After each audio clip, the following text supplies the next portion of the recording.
中南部推动的在前按洋葱，也过当然有爱心，加提携民生物资，将东西送到灾区，包括慈济、世界展望会、屯风14会以内，准备办过分4类东西上户也到。那我睇花莲叫影响嘅建树业，也发现食物资的发通，希望使得天数灾民渡过难关。好了，可以了，我们这一车给他出车了。台上建协3萬幾鄉來拜訪嘅遊客，目視救濟物資，花蓮吉安鄉嘅建樹園公眾醫院，希望大家做啲天數推動嘅災民，移動遊客都上菜捐出愛心。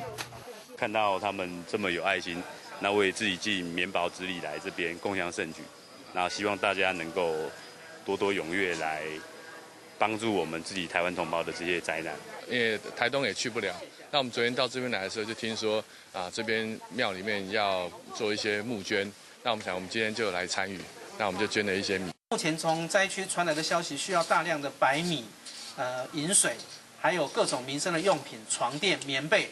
比到目前到行客到嘅物資，建樹也未準備到花蓮市嘅郵局同後付查條設立建築嘅位所，希望民眾早啲踴躍捐錢。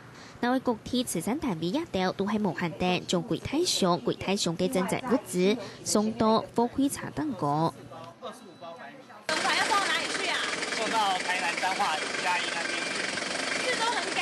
對，很趕。幾萬份嘅乾糧，呢度包含泡麵、泡飯一條，第一時間總係食到燒爐爐嘅食物，災民都吃到動感車。現時全台賑災物資包含自己提供10萬份嘅熱嘅食物，送去屏東高雄；2萬份嘅片檔送去嘉東。另外，30會未送出150萬份嘅口糧送去屏東災區。世界展望會未送出3000萬嘅乾糧同sản婦。